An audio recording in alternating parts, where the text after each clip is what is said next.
Salvador, 18 de fevereiro de 1987. Encontros Casa, segundo período. Primeira parte. The Language of the Gods, página 114. Segunda parte. Sri Aurobindo, Obras Completas, volume 3, páginas 331 a 335. Sobre Brahmacharya, não? Ele deve a explicação. Então é muito interessante.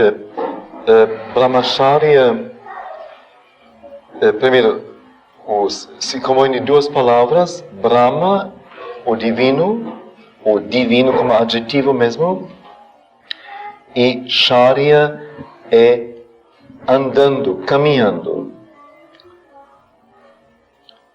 Então por aí não se entende, mas é o seguinte, é o primeiro estágio de 4 fases da vida humana que a Índia Antiga concebeu. Quer dizer, a mente da Índia Antiga, o cérebro da Índia Antiga foi muito poderoso, então não aceitou simplesmente uma vida com que subjetivamente ocorrendo, ou ignorantemente, ou indolentemente acontecendo, de algum jeito. Mas penetrou tudo que existe e encontrou em tudo como que uma estrutura básica, uma sucessão, uma evolução, crescimento. Então chamam de 4, interessante a palavra também, ashramas. Ashramas, aí tem a palavra ashram dentro, os estágios da vida, que eram de uma ordem graduada, de modo a ajudar na elaboração de uma vida completa, que deveria lidar ou conduzir à liberdade espiritual. Mas as 4 ashramas, 4 estágios de vida. As 4 ashramas, ou estágios de vida, eram de uma ordem graduada, de modo a ajudar na elaboração de uma vida completa, conduzindo à liberdade espiritual.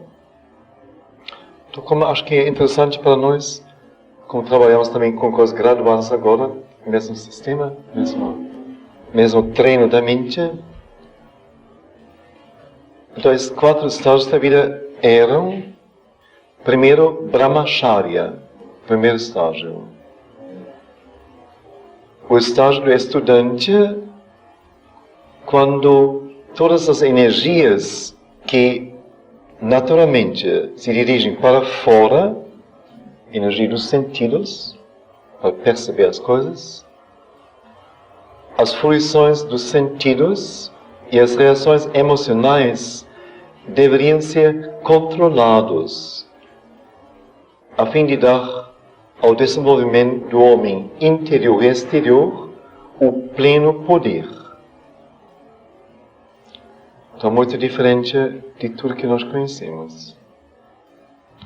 Quando todas as energias que se lançam para fora, fruições dos sentidos e reações emocionais, deveriam ser controlados, de modo a darem um pleno poder ao desenvolvimento e treino do homem interior e exterior.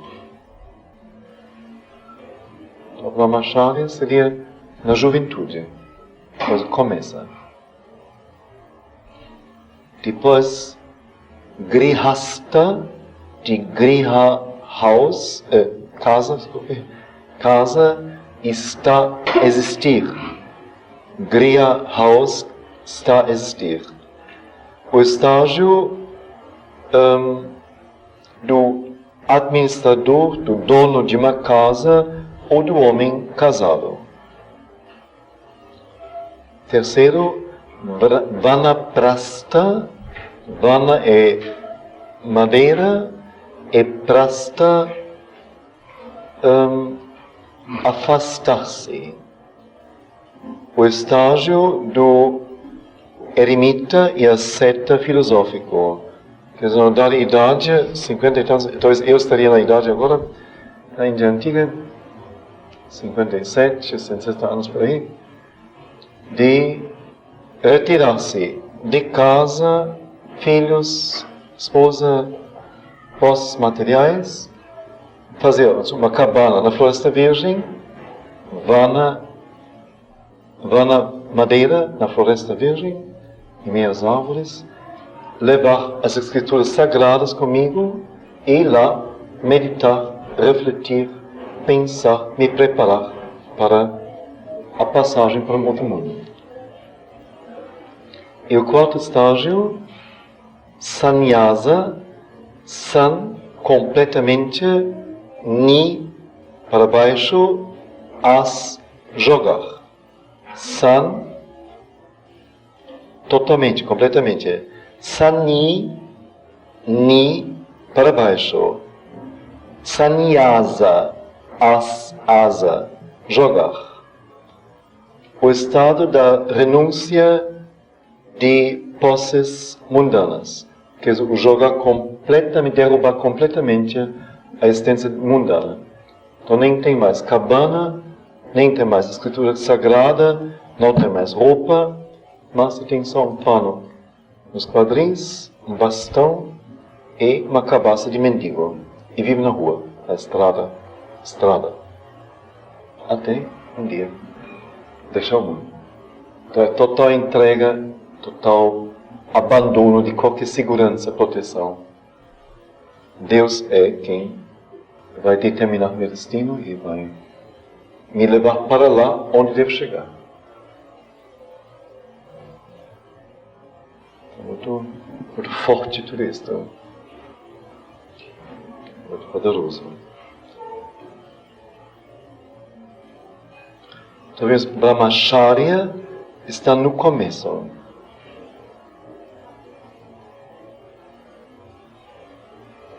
Então eu pensei, bom, eu leio mais uma vez o terceiro capítulo, lemos 2 parágrafos.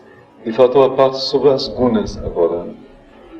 Que seria, mais uma vez, a mesma porção, mais ou menos. Só para recapitular um pouco, o artigo se chama, ou série de artigos, The Brain of India, o cérebro da Índia. A questão foi que ele começa no primeiro capítulo a dizer aos indianos, à Índia, que depois de ter passado tanto movimento, tanta energia se dedicada ao movimento político, social, que seria na hora de agora dirigir a energia a uma outra coisa, a uma preparação do futuro, no sentido de reunir as energias e construir cérebros, mentes possantes, uma superestrutura intelectual, para assim poder assumir uma nova era, um futuro, uma vida que não seja um mero prolongamento do passado e a mera repetição, menos ainda repetição do que existe, mas que deveria ter uma outra base, não base material, mas base cerebral, the brain of India. Então diz no segundo capítulo, ele alega aqui no primeiro capítulo ainda o Bengali, quer dizer, o habitante de Bengala, como o tipo entre os indianos mais indicado e mais capaz de uma tal preparação de si mesmo para o futuro. Aí não podemos opinar, não conhecemos os tipos das pessoas que vivem na Índia. Segundo capítulo, a primeira frase maravilhosa e muito certo, um novo centro de pensamento implica num novo centro de educação. Se eu quero que o poder mental se eleve e abrace a vida com um poder fresco, mais possante, mais profundo, mais amplo, mais elevado. Então, eu tenho que formar as pessoas. Não posso agora achar que a educação como até agora foi, vai me produzir automaticamente o que eu preciso. Mas o sistema de educação tem que ser modificado. Então, eles tentaram fazer um novo sistema de educação, Colégio Nacional de Bengala, em Calcutá. Ele era o diretor do colégio durante algum tempo. Mas ele fez uma crítica e constatou que, afinal, pouco mudou. Somente eles colocaram novas matérias sobre a Índia e sobre a cultura indiana, o pensamento indiano, mas o método foi ainda a cópia da Europa. De modo que, na verdade, pouco mudou. E então, esta parte empolgante, né, quando então ele diz que nós deveríamos, talvez, para sabermos como chegar a isto, ir para as fontes, as raízes da Índia, para ver de onde ela nasceu e como a antiga época dos rishis conseguiu um nível tão poderoso, tão imponente, tão enorme de intelectualidade. Qual foi a base, qual foi o coração, o segredo disto? Então esta que lemos já algumas vezes, 2 vezes, qual o segredo desta gigantesca intelectualidade, desta espiritualidade e força moral supra-humana que vemos pulsando na Ramayana e Mahabharata, na antiga filosofia, na suprema poesia, arte, escultura e arquitetura da Índia? Qual foi a base, o que estava na base das obras públicas incomparáveis e das realizações de engenharia, das indústrias abundantes e refinadas, dos grandes triunfos da ciência, das pesquisas, da jurisprudência, da lógica, da metafísica e da única estrutura social que suportou o heroísmo e o autoabandono do Kshatriya, daqueles que pertenciam à casta dos guerreiros, reis, o que suportou também a vitalidade e persistência nacional inconquistáveis. O que então estava atrás desta civilização que está na frente de todas, ou estava na frente de todas? Então esta resposta sucinta e tão construtiva, sem uma grande e única disciplina, envolvendo uma perfeita educação da alma e da mente, um resultado tão imenso e persistente teria sido impossível. Então não foi milagre, não foram gênios que nasceram incidentalmente, mas houve uma formação do pessoal. Esta formação é o que interessa. Como eles chegaram a isto? Então devemos saber qual o princípio e qual a base em que isso se fundou. E logo ele diz qual é este princípio e segredo. Nós encontraremos o segredo do sucesso dos arianos antigos num profundo conhecimento da psicologia humana e em sua sutil aplicação aos métodos de treino e instrução intelectuais. Então, de um lado, eles eram profundos conhecedores da natureza humana em todas as suas partes, em toda a sua constituição, e souberam também aplicar este conhecimento a um treino específico do intelecto e uma instrução específica, não violando a natureza humana, ressecando as fontes vitais e impondo uma aprendizagem que o cérebro sozinho teria que assumir, mas souberam desenvolver o ser integralmente, de modo que equilíbrio, harmonia e um poder aumentado de vida, de mente, de tudo, foi o resultado. Então, na base do antigo sistema ariano, era a disciplina toda importante de Brahmacharya.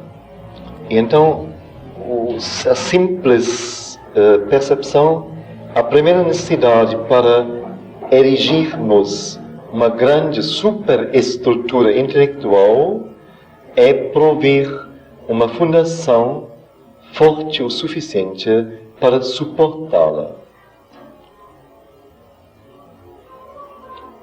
Quer dizer, onde a copa deve ser enorme, uma árvore é uma copa enorme.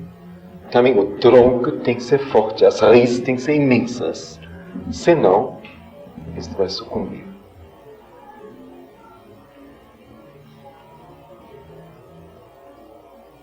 Então, critica, eu só passo, pois já lemos isso 2 vezes, critica os sistemas vigentes de educação que apenas fornecem informações, assim, sobrecarregando o cérebro unilateralmente e não fazendo com que o estudante se familiarize com sua própria mente e aprenda a usá-la criativamente, intensamente, da maneira que quiser.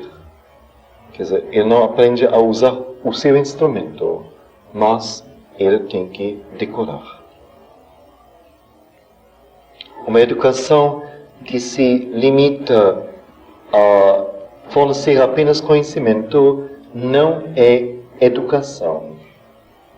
As várias faculdades de memória, avaliação, imaginação, percepção, raciocínio, que constroem o edifício do pensamento e do conhecimento para o conhecedor, devem não somente ser equipadas, as faculdades, com suas ferramentas habilidosas e suficientes, e com materiais, mas essas faculdades têm que ser treinadas para produzirem materiais novos e para usarem mais habilidosamente aqueles materiais que já são a sua posse.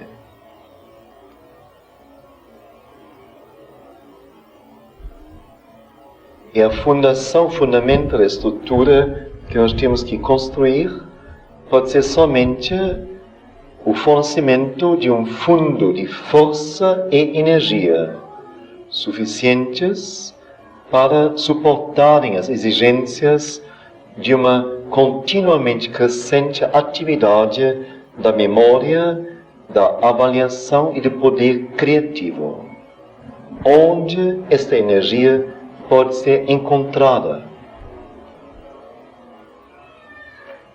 E então, esta grandiosa colocação,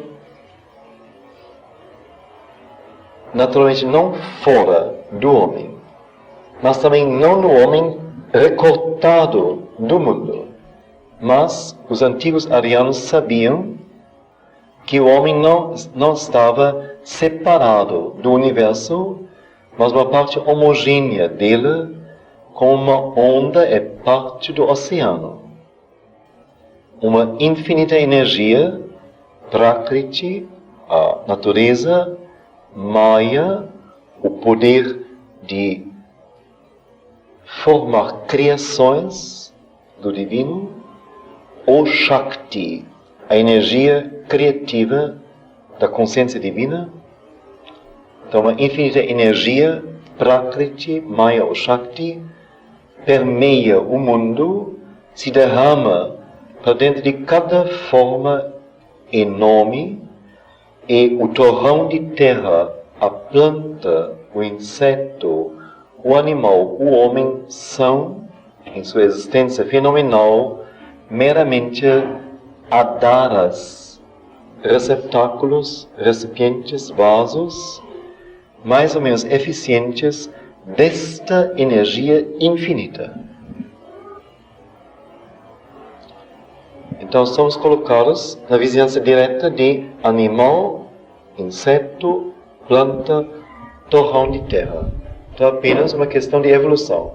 Terra, planta, inseto, animal, homem. Uma única escala. Agora, cada vez mais, capacidade de conter energia e capacidade de deixar a energia organizar o organismo para seus fins, para expressar consciência. Cada vez mais. Nós, então, os últimos na escala. Os mais aptos fisicamente, vitalmente, mentalmente, interiormente, para contermos grande energia e manifestarmos esta energia adequadamente. Então nós somos, cada um de nós é um dínamo para dentro do qual ondas, ou dentro do qual ondas dessa energia foram geradas e estocadas e são perpetuamente conservadas, consumidas e restituídas. A mesma força, a criança demonstra isso fantasticamente. Ela é o próprio jogo de energia. E quando então não dá mais, então dorme. E quando acorda, vai de novo. Só é um jogo entre dar energia e restituir energia. Não é consciente. Mas é só isto. E nós, a maioria de nós já é meio lesado, não é? Só já meio... Pois é. Então, a linda frase, a mesma força que se movimenta no astro e no planeta, se movimenta em nós, ou se mexe em nós. E agora temos que tirar todo o nosso orgulho e antropocentrismo, a centralização no homem, e todo o nosso pensamento e toda a nossa ação são somente o jogo desta energia e nascem da complexidade de seus funcionamentos. Essa energia como que se desdobra infinitamente e cria infinitas variantes de si, infinitas possibilidades de aplicação, de realização. E então, há processos através dos quais o homem pode aumentar sua capacidade como a dar, quer dizer, como receber mais energia. Há outros processos através dos quais ele pode limpar de obstruções o canal de comunicação entre si e a energia universal.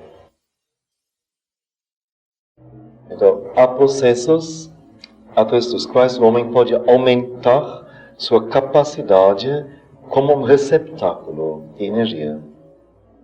Há outros processos através dos quais ele pode limpar de obstruções o canal de comunicação entre si mesmo e a energia universal. E desta maneira fazer com que doses cada vez maiores dessa energia se derramassem, se derramem para dentro de sua alma e cérebro e corpo. Que primeiro seria apenas caber mais, conter mais. O segundo seria conseguir receber dosagens mais fortes, maiores. Quer dizer, uma moldagem nossa através da energia. Uma moldagem total, como vemos. Alma e cérebro e corpo. Então, este melhoramento contínuo do Adara, quer dizer, do receptáculo e o contínuo aumento dos outros processos em quantidade e complexidade de ação da energia que impulsiona. Este é todo o objetivo da evolução. Inverto a frase: o objetivo inteiro da evolução é este contínuo melhoramento do Adara, não é em termos humanos só, mas desde que a evolução começou, como conseguir que cada espécie, cada nova espécie criada consiga conter mais energia e responder mais diretamente, mais vivamente à energia. Então, nesta busca, nós fomos criados pela natureza.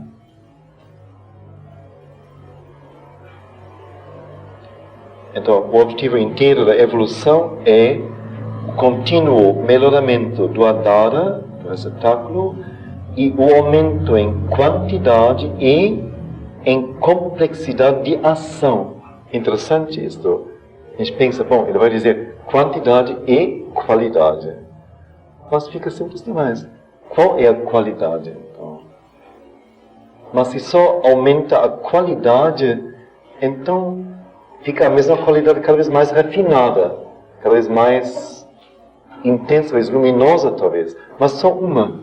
Mas a questão é complexidade, quer dizer, é multiplicidade compreendida, abrangida em uma só ação, ou em uma só vida, ou em uma só pessoa, um só ser, vamos dizer.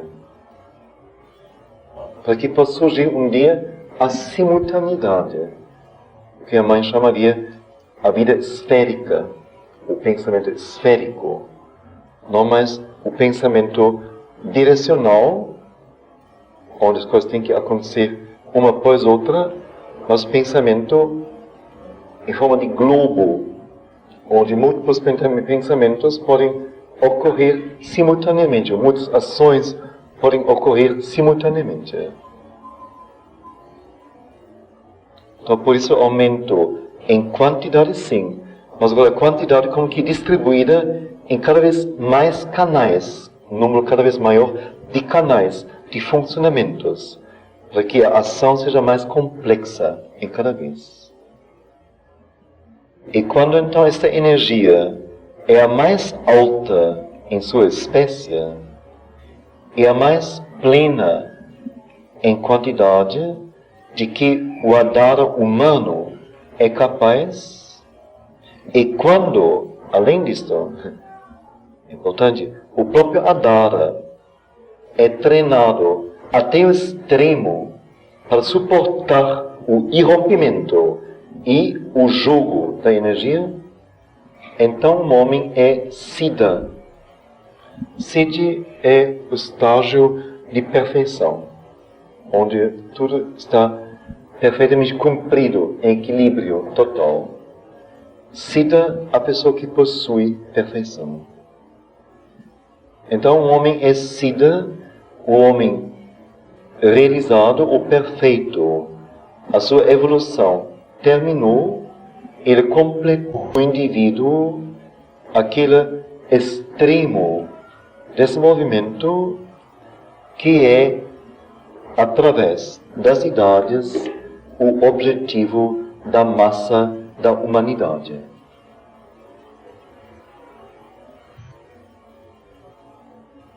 Então, só para lembrar, o ponto de partida disto é que nós deveríamos criar uma intelectualidade mais poderosa, um cérebro capaz de abarcar, penetrar, compreender, libertar mais energia. Então, para tal, toda esta grande caminhada que foi feita, nós temos que receber uma energia que se apresenta a nós em qualidade de universo, de cosmos. Mas ela deveria em nós não servir a fins naturais, como que agigante grotescar a nossa qualidade de ser humano, como somos, mas que deveria ser usada conscientemente para nos levar a espécie adiante. Então essa energia em nós teria que ser transformada em qualidades mais altas, mais elevadas. Então, se essa teoria for correta, a energia está na base da operação. Desculpe. Então, se essa teoria for correta, a energia na base da operação da inteligência deve estar em nós e deve ser capaz de uma maior expansão e de um uso mais rico até uma extensão praticamente ilimitada. E também deveria ser um princípio são que quanto mais nós pudéssemos aumentar e enriquecer a energia, maior seria potencialmente a extensão, o poder e a atividade das funções de nossa mente e o consequente vigor de nossa intelectualidade e a grandeza de nossa realização. Então, quanto mais nós pudéssemos aumentar e enriquecer a energia, não só aumentar uma energia determinada, mas desdobrá-la, acrescentar novos tipos de energia, tanto maior será potencialmente a extensão, o poder e a atividade das funções de nossa mente e, tanto maior, será o consequente vigor de nossa intelectualidade e a grandeza de nossa realização. Isto foi o primeiro princípio sobre o qual os antigos arianos basearam sua educação e os processos principais que eles usaram então para esta estocagem aumentada de energia era a prática de Brahmacharya.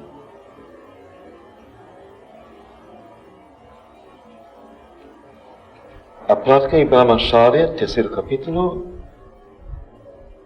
é a primeira e mais necessária condição para aumentar a força dentro e voltá-la para tais usos como possam beneficiar o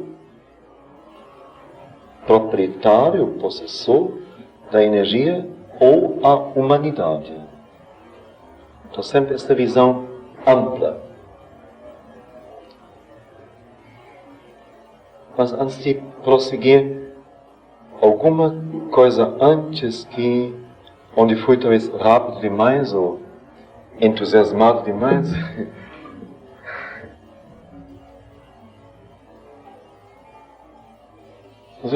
Já vimos que é impossível assim entrar em detalhes muito.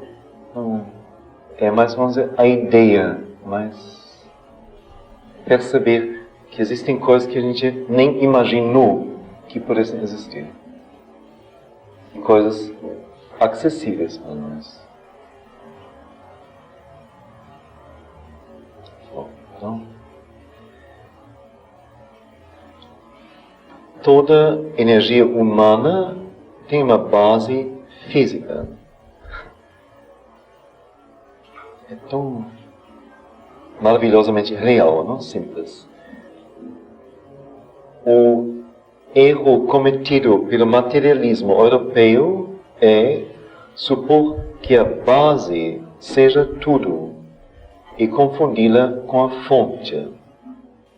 A fonte da vida e da energia não é material, mas espiritual. Mas a base, o fundamento, o alicerce sobre o qual a vida e a energia se erguem e funcionam, é física. toda a energia humana tem uma base, não fonte, é uma base física. O erro cometido pelo materialismo europeu é supor que a base seja tudo e confundida com a fonte. A fonte da vida e da energia não é material, mas espiritual. Mas a base, o alicerce sobre o qual a vida e a energia se erguem e funcionam, é física. Os antigos hindus reconheceram claramente esta distinção entre Karana e Pratishta. O polo do norte, Karana, e o polo do sul, Pratishta. Quer dizer, simbolicamente, cada um de nós teria um polo do norte e um polo do sul. A terra, ou a matéria grossa, é Pratishta. Brahma, o Supremo, ou o Espírito, é o Karana.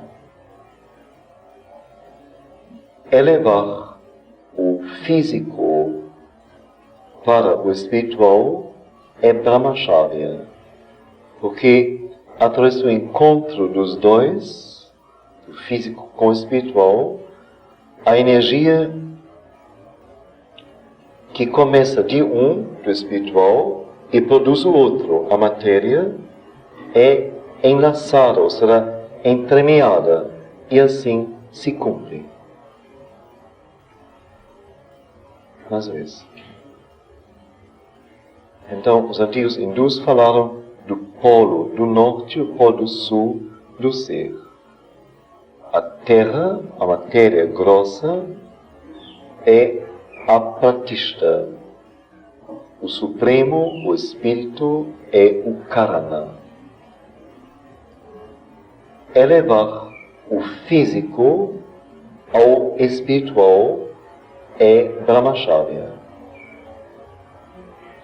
Porque pelo encontro dos dois, do físico com o espiritual, a energia que começa de um e produz o outro, a energia desce do Supremo, do Espírito, e cria o mundo, cria o universo material. Pelo encontro, então, reencontro dos dois, a energia é entremeada, completada e se cumpre. Esta é a teoria metafísica. A aplicação depende de uma compreensão certa da formação física e psicológica, conforme mais constituição. A aplicação desta teoria depende de uma compreensão certa da constituição física e psicológica do receptáculo humano de energia. A unidade física fundamental é o retas, no qual a o tejas, o calor, e luz e eletricidade em um homem é envolvido e escondido. Não sei agora se é masculino ou feminino. Então isso é bom ficar como ontem, na retas e na tejas, não é? Então, mais uma vez. A unidade física fundamental é a retas. Então, eu vi então neste The Language of the Gods, este livro que explica escrupulosamente e amplamente termos sânscritos, muito a partir da obra de Sri Aurobindo, inclusive. Lá diz, retas é sperm fire, fogo de espermatozoide. Então, a unidade física fundamental deve ser entendida talvez como mesmo o espermatozoide que se une ao fertilizar o óvulo, e é nesse momento que começa a construção do organismo humano. Até lá, apenas são veículos de energia.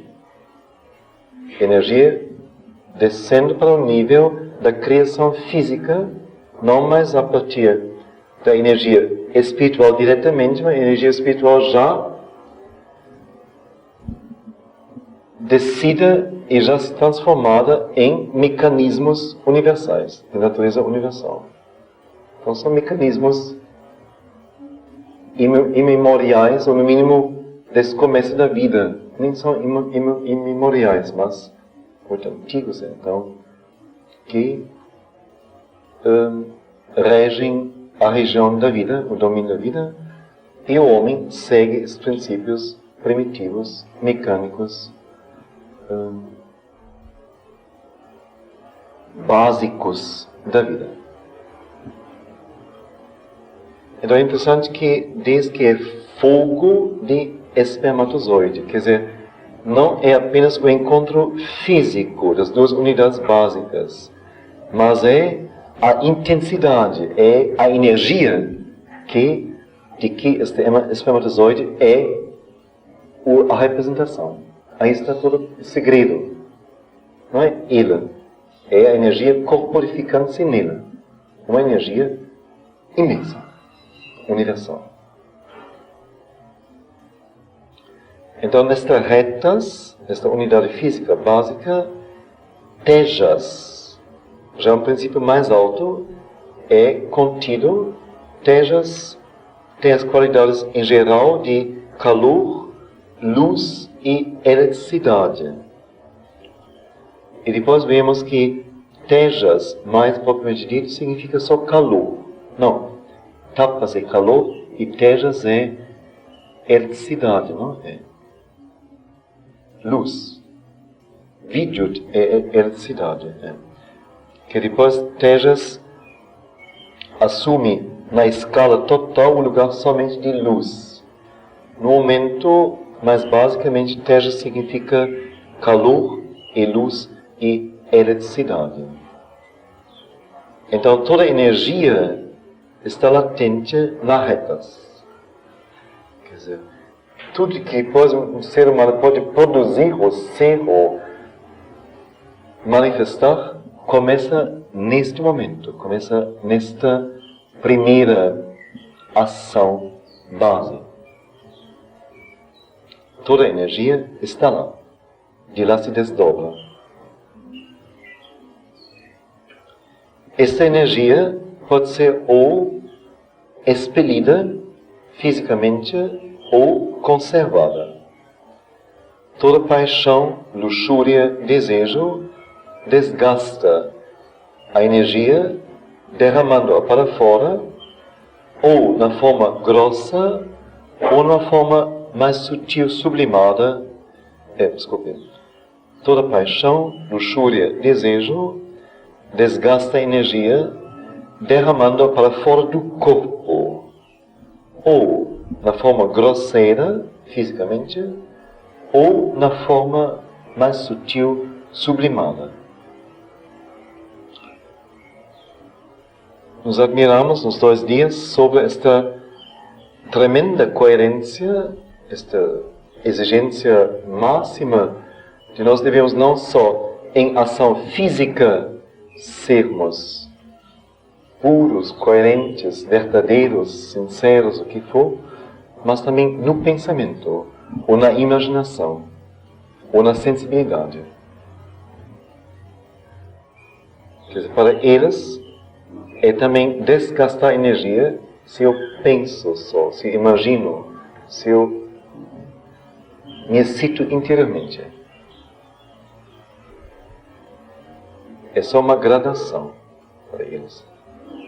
Isto significa desgastar a energia. E então a palavra para nós que incomoda, mas temos que aceitar Sri Aurobindo sem ressalva, imoralidade no ato joga a energia para fora na forma grossa. Imoralidade do pensamento na forma sutil.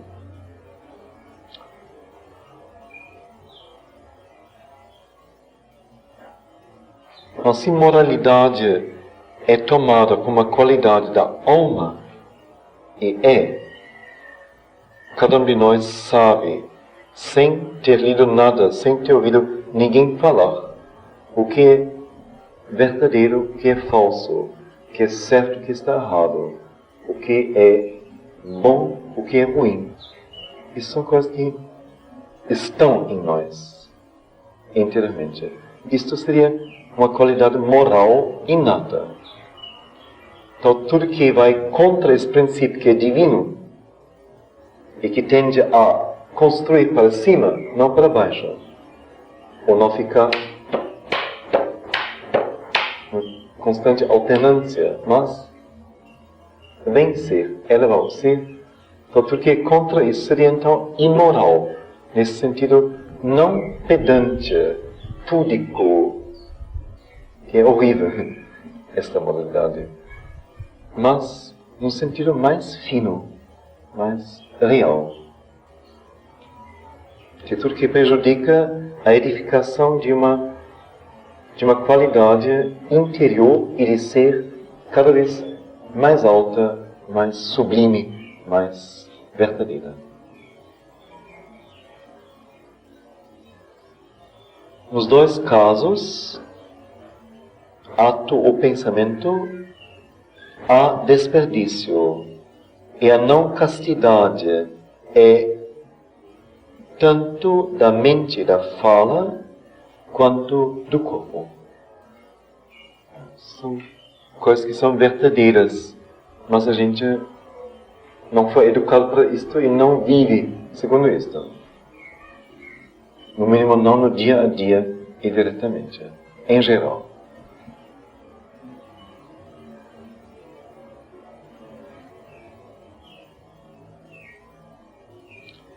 Por outro lado, todo autocontrole, agora vem o ponto positivo, não mais desgastar, mas controlar.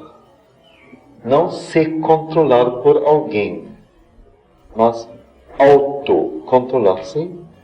Todo autocontrole conserva energia nas retas. E a conservação sempre traz consigo o aumento. Claro, acúmulo. No entanto, as necessidades do corpo físico são limitadas. O corpo físico, para se sustentar, para funcionar, não precisa de energias especiais. O que ele tem naturalmente basta. Agora, tem energia aumentada, acumulada. O que fazer com ela? Então, o excesso de energia deve criar um excedente a mais que deve se voltar para algum outro uso do que o físico. O físico não precisa de tanta energia. Como disse ontem, a não ser que seja um dançarino ou esportista ou alguma coisa assim. Aí é bom ter mais energia à disposição. Mas, normalmente,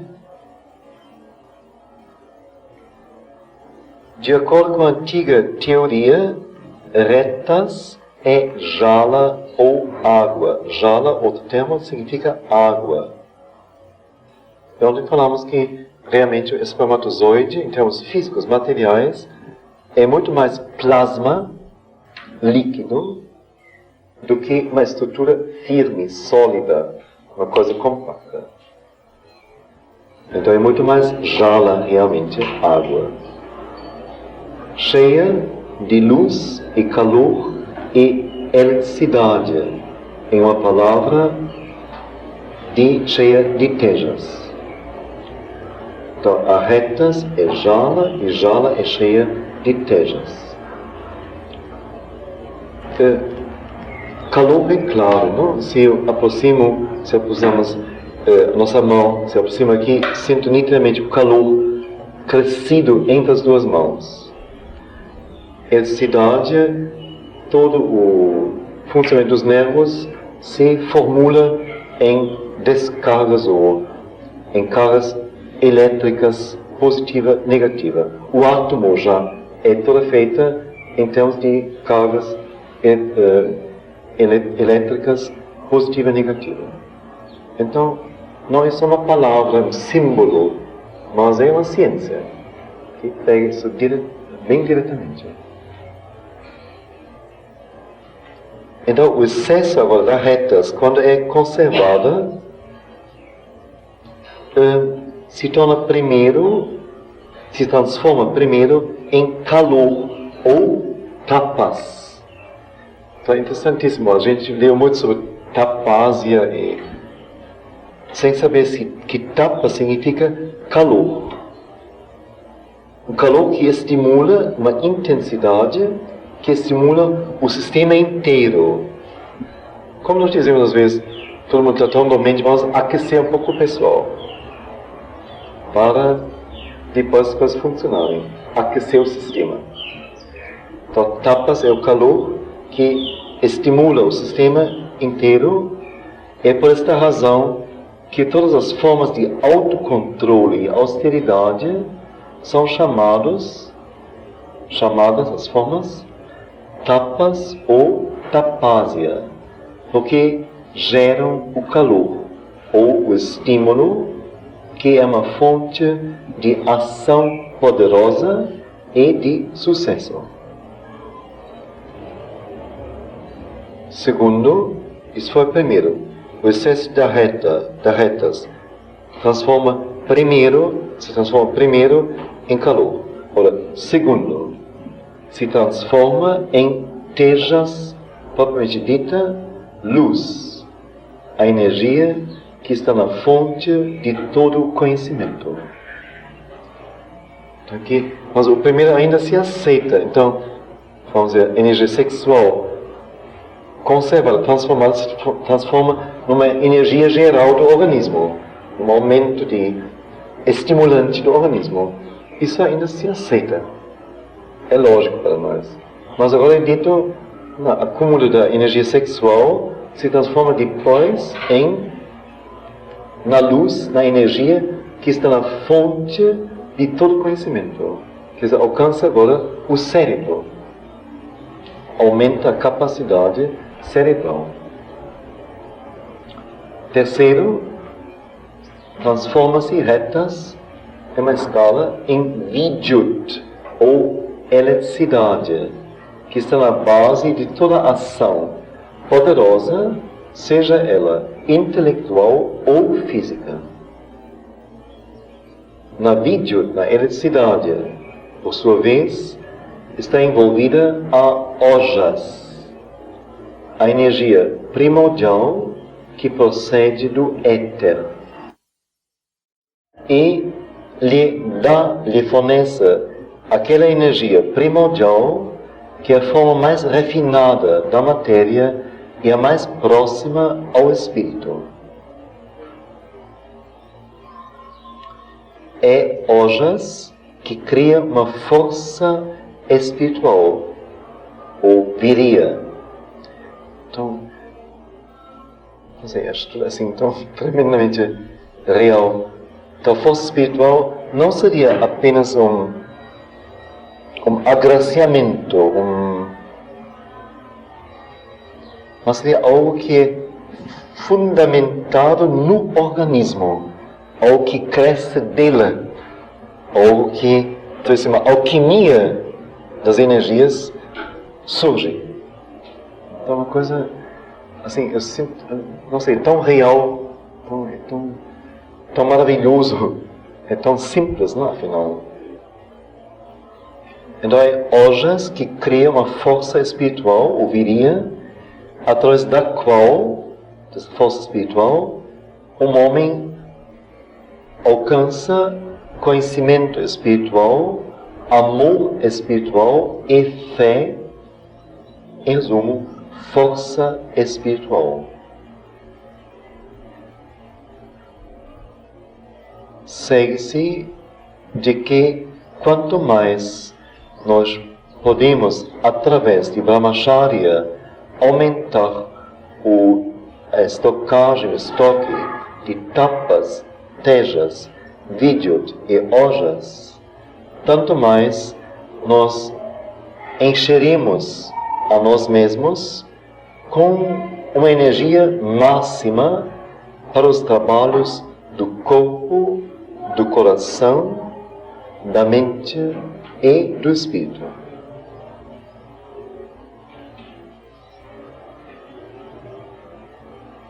Alguma coisa até aqui? Acho que a pessoa pode adquirir o termo de conter.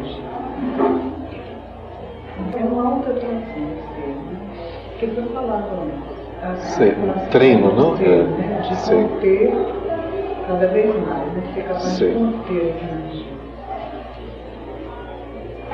E, naturalmente, aí no caso seria, vamos dizer, para que ela se transformasse, não, que ela se transforme, que ela seja, vamos dizer, colocada em outros níveis, né? Isso seria um treinamento. Seria a necessidade de um treinamento. Mas, vamos dizer, eu acho que o nosso trabalho é um tal treinamento. Porque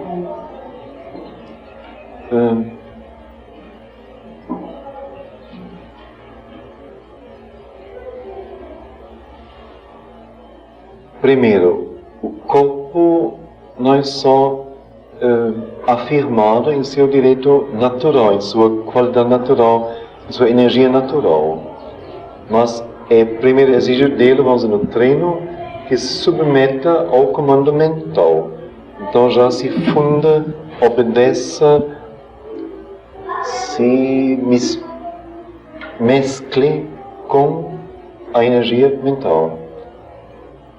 Depois, se essa energia, então, física, que no homem normal, primitivo, é apenas aplicada naturalmente para fins físicos, ou fins vitais, é solicitada a servir, por exemplo, para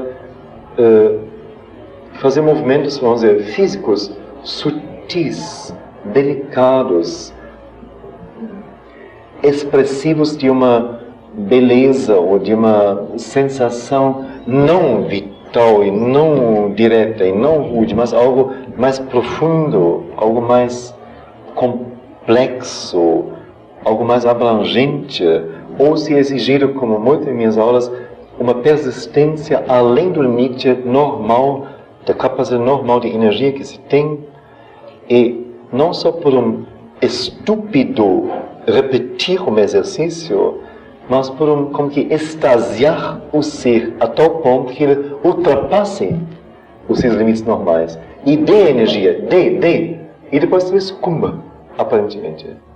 Mas já vem um novo exercício que vai puxando, interessando o ser, não só, como eu digo, estupidamente para fazer um treino físico, mas interessando o ser mais profundamente. Então, neste momento, eu acho que toda esta energia é levada a funcionar no organismo, não mais segundo a lei natural de circulação de energia e funcionamento de glândulas, etc., mas é exaltada, é levada além de si. E é sempre conectada com esta consciência, não? Eu acho que para nós é importante. Sim. Eu podia explicar de novo esse problema dos exercícios de repetição que a gente vive, qual a finalidade dele? Você não entendeu ou você entrou depois? Não, eu estava aqui. Sim. Não ficou claro? No sentido de estagiar, você estava falando, no sentido de fazer com que o ser recebesse cada vez mais e ao mesmo tempo desse. Ele estava perguntando como aumentar a capacidade de conter energia, que seria o primeiro problema. E o segundo problema seria, como ele diz aqui, o processo, como limpar o canal de comunicação do Adara com esta energia, que possa afluir não só em dose uniforme, a energia se estocando, todo mês bota na poupança 1000 cruzados, então aos poucos, depois de manter 12.000 cruzados e mais os juros, etc. Não, mas como aumentar, como limpar o canal, ampliá-lo para poder receber mais em cada vez. Não só estocar mais, mas receber mais também. Então, estamos dizendo, além de ser naturalmente um autotreino, com certeza, nosso trabalho, não digo que é isto. Nunca não concebi nosso trabalho nesses termos. Mas ele é isto, na verdade. Tem muito disto. Então, primeiro falei do exercício físico meramente, treino, quando o corpo é solicitado a dar muita energia, uma grande concentração, uma grande intensidade e uma grande consciência nos movimentos. Que não só de qualquer jeito, mas a forma é exigida ser esta, até lá, até cá, com muita força, ou muito relaxamento. Então é uma coisa onde a mente emana comandos e o corpo tem que seguir, tem que se adaptar, e se adapta. Então uma conexão entre mente, energia mental, energia física, consciência mental, consciência física. Eu trabalho, ultimamente, cada vez mais nas minhas aulas, da energia. Isso é muito sensível, acho que todo mundo nota isso. Antigamente era muito mais uniforme em termos de energia. E hoje em dia é muito mais rico em termos de energia.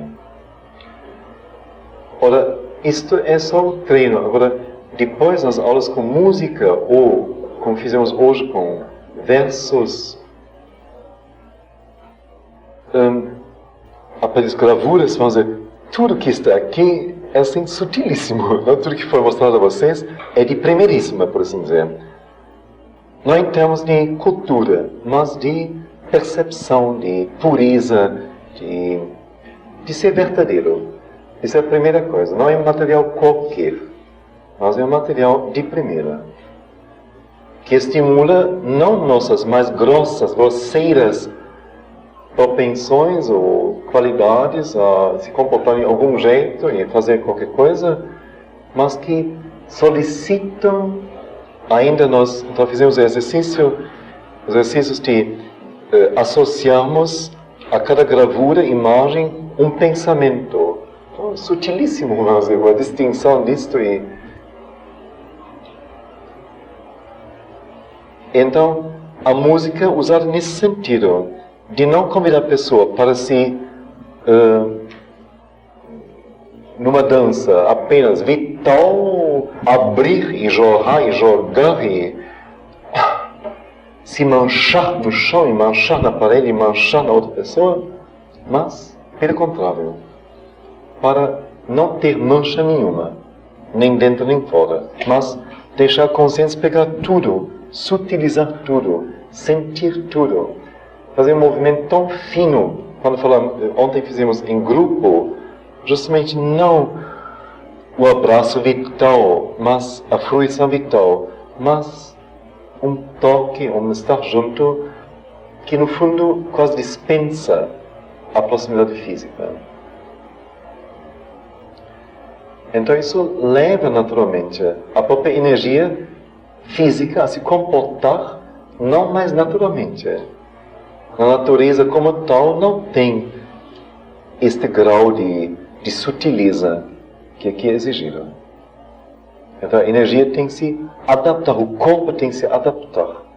Expressar com pouca coisa, muito. Uma vivência, como é sempre dito, mais dentro. Primeira coisa, viver dentro, depois expressar fora. Então isso, ao meu ver, é um trabalho que exige energia básica física a se desdobrar, sutilizar, complexificar e a se refinar enormemente. E fomos, assim, algumas vezes... Sim, então a questão, especialmente o ponto que você tocou, eu faço muito isso, vamos dizer, leva as pessoas a irem além de seus limites normais físicos e de energia. Mas não, como digo, através de um açoite, ou através da sedução com um ritmo vital que faz que a pessoa sambe aqui e até desmaiar. Mas, antes, estar engajado tão profundamente, tão totalmente, que quando a energia física como que parece acabar, impossível em esse momento largar isto. É entrar, como eu digo, em êxtase. Não em transe, não em sentido, extasiar-se. Ficar tão dentro da coisa, tão envolvido num sentido profundo, total, que seria um crime romper agora só porque não consigo mais levantar a minha perna. Não, vamos adiante. Vamos. Aí então, o peixe está na rede e vai embora. E aumenta desta maneira, da próxima vez, já vai ser mais fácil dançar, vamos dizer, 20 minutos. Hoje, o último exercício foi quase 40 minutos, não é? 40 minutos ininterruptamente se movimentar ou estar concentrado no mínimo. Ora, isso são coisas que não são fáceis para qualquer pessoa, não. E se já conseguimos, e já estamos conseguindo, é sinal de que alguma coisa já foi feita. Já foi conseguida.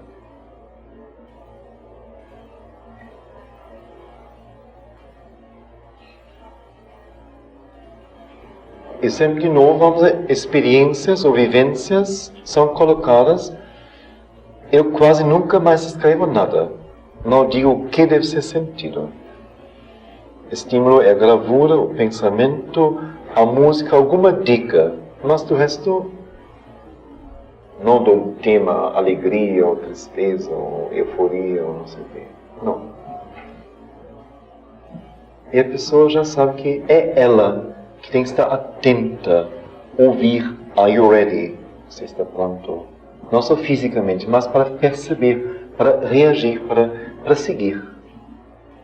Então, vivências que alcançam um nível muito profundo, muito alto, que não é mais só vital e mental, mas que deixa o mental atrás, na região interior, muito mais central. Aí tocamos, então, uma outra região. Mas cada um em liberdade e cada um lidando consigo mesmo. Não é um ritual que como que embrulha a pessoa ou fornece os subsídios para que, segundo a convenção, isso, aquilo, a mente possa trabalhar. Não. É cada um em sua nudez consigo mesmo.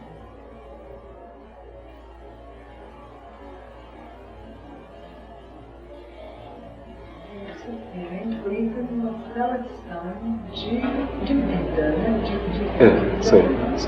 De elementos de vida, não? Sim. Aí é brahmacharya. Isto. O que foi colocado aqui como primeiro estágio, não? Que o estudante tem que chegar ao controle das energias que vão para fora, e correm para fora. Sentidos, fala, percepção, relacionamento com pessoas. Controlar, para que as energias não se dispersem, mas fiquem contidas. É claro, aí vem que a mãe sempre diz, a cada momento você tem que se decidir. A cada momento você tem que se decidir. Esta é a seleção. Estou pensando sobre o problema assim. Naturalmente se poderia criar exercícios como que estabelecidos, não? Que para alcançar certas coisas possivelmente é bom e para o princípio até necessário, essas sequências ou coisas tipo. Mas ao mesmo tempo é perigoso, não? Porque nós tendemos ao comodismo, nós tendemos ao estabelecer-nos em alguma coisa e com isso podemos nos barrar toda uma caminhada que talvez pela carência é muito mais estimulada do que pelo fornecimento de um método completo.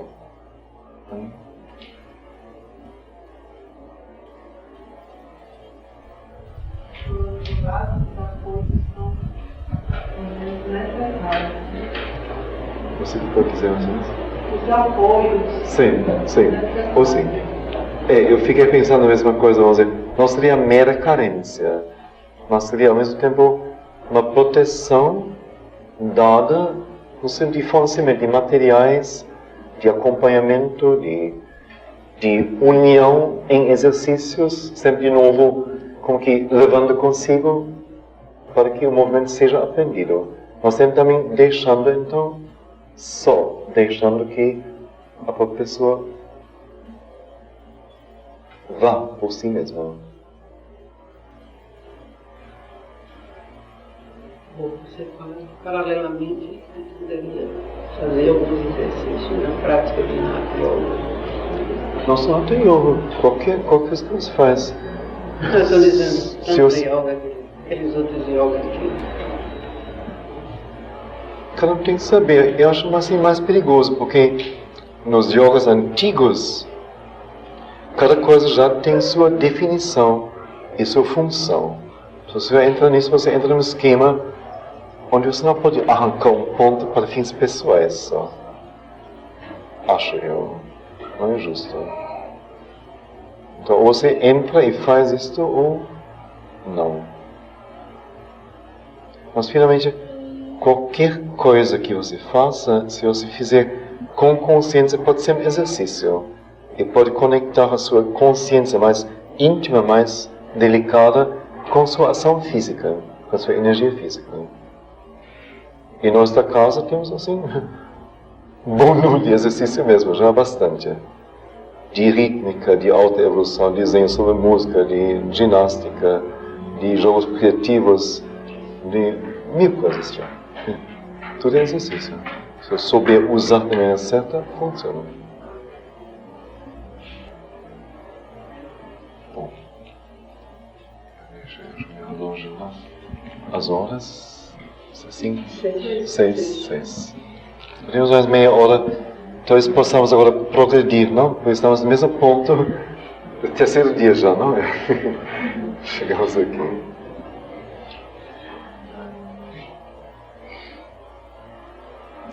Então, esta visão da alma humana não foi o todo do conhecimento no qual o hinduísmo antigo baseou sua disciplina educacional, que é a visão da energia, da transformação da energia. Em acréscimo a isto, o hinduísmo antigo, a Índia antiga, tinha a visão de que todo conhecimento está dentro e tem que ser evoluído, ou tem que ser antes evoluído pela educação, evoluído para fora, evoluir, do que infundido de fora. Mais ou menos. Então, esta visão que com Brahmacharya foi colocada da alma humana não foi o todo do conhecimento no qual o hinduísmo antigo baseou sua disciplina educacional. Em acréscimo a isto, ela tinha a visão, o hinduísmo, tinha a visão de que todo conhecimento está dentro, quer dizer, existe dentro, em cada um de nós já existe. E tem que ser evoluído através da educação muito mais do que infundido de fora. A constituição do homem consiste de 3 princípios da natureza: sattva, rajas e tamas. Então, só para dizer, a casa já se publicou algumas vezes algumas coisas sobre sattva, rajas, tamas, mas tudo que é dito aqui é muito novo, é muito diferente.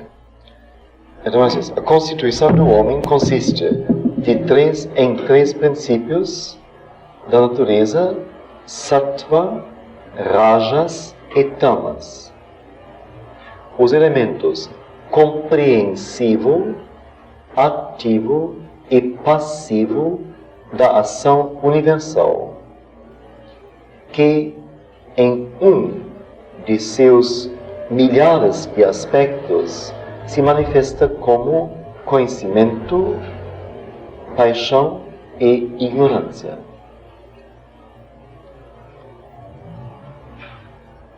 Vamos ver. A constituição do homem consiste em 3 princípios da natureza: sattva, rajas, tamas. 3 qualidades.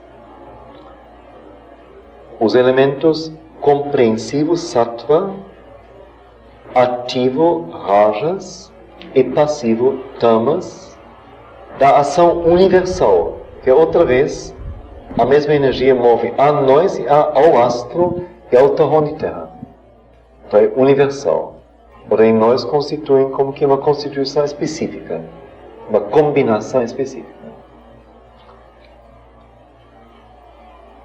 Os 3 elementos de baixo para cima seria passivo, ativo, compreensivo. Então já diz, passivo, inércia, ativo, ação, desejo, movimento, compreensivo, inteligência, percepção, compreensão. Tamas, rajas, sattva.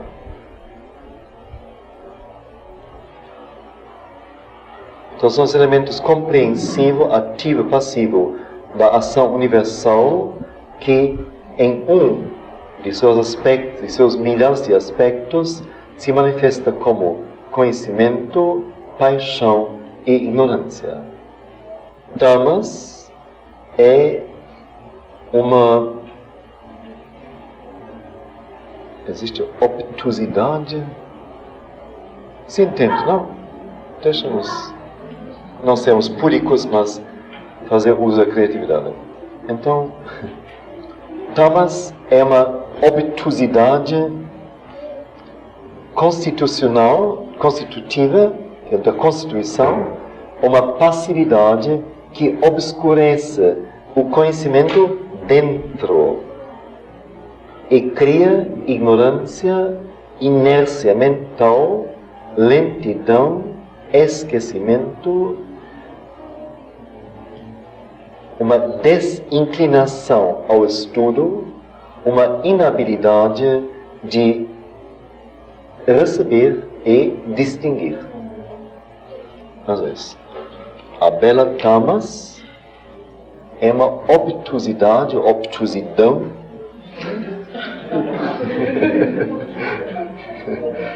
constitutiva, uma passividade que obscurece o conhecimento dentro. Quando a chama dentro não queima, não arde, assim cria ignorância, inércia mental, lentidão, esquecimento, desinclinação ao estudo, inabilidade de pegar e distinguir.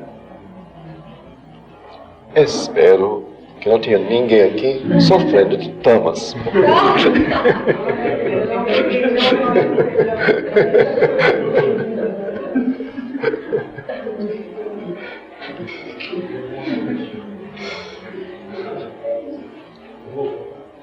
Sim.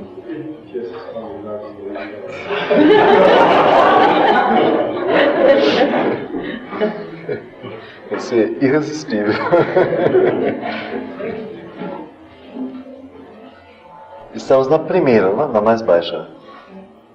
Mas é sempre bom saber quando ela vai querer se manifestar.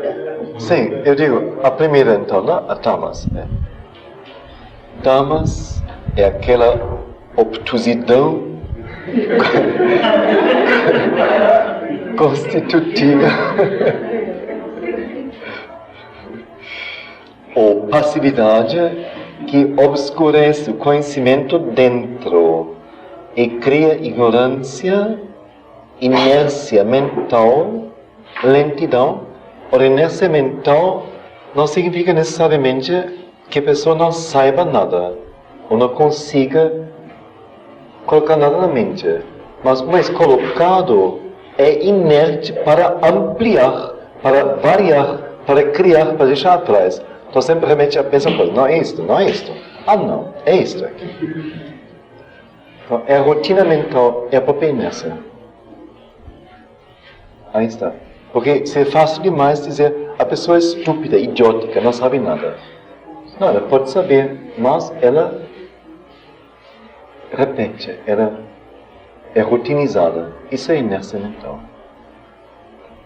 Lentidão. Eu não escrevi esse livro, não. Esquecimento. As mentes estão. Desinclinação ao estudo. Inabilidade de pegar e distinguir. Interessante, não? Às vezes eu digo, mas estou falando chinês? Será?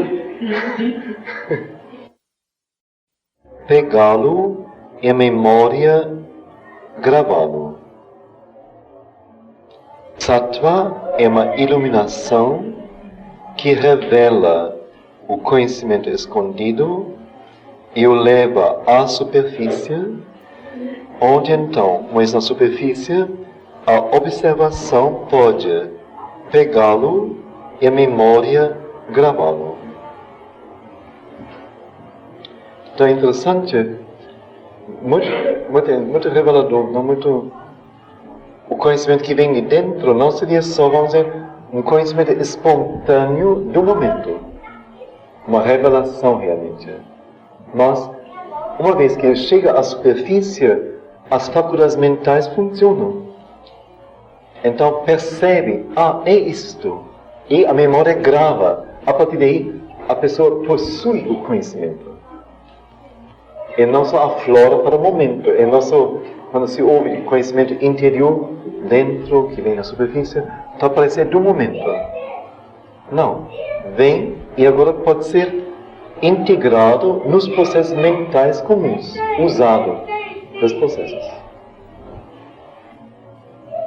Como Sri Aurobindo faz aqui, quer dizer, da primeira palavra até a última palavra desse trabalho, tudo é lógico, absolutamente. Uma coisa se baseia na outra, as coisas se completam mutuamente. É tudo mais do que lógico, quer dizer, a lógica é uma faculdade mental. Ele analisa, ele conclui todos os atos da mente.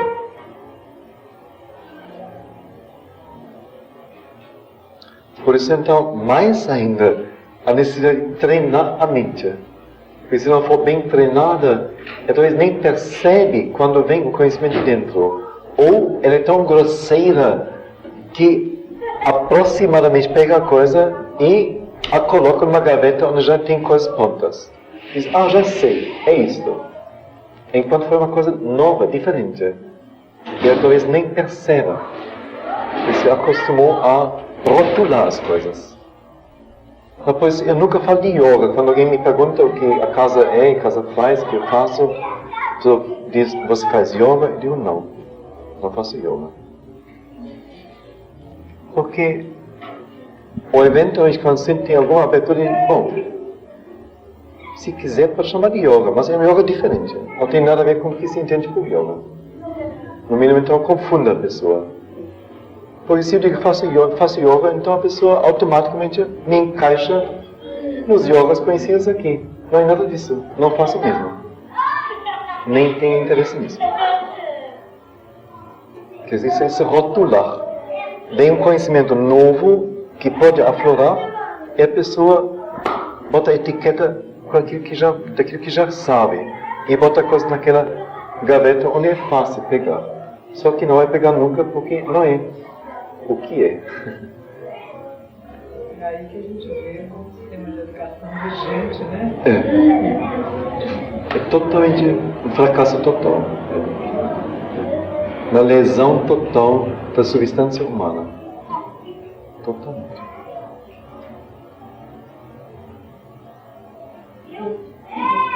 Essa seria eu estava pensando aqui porque dentro do processo mental é importantíssimo comparar, né, as coisas. Sim. Então a diferença de fazer comparação aqui, quer dizer, uma comparação preconceituosa, isso é a mesma coisa de yoga, e o tipo de comparação que você coloca em gravuras, né?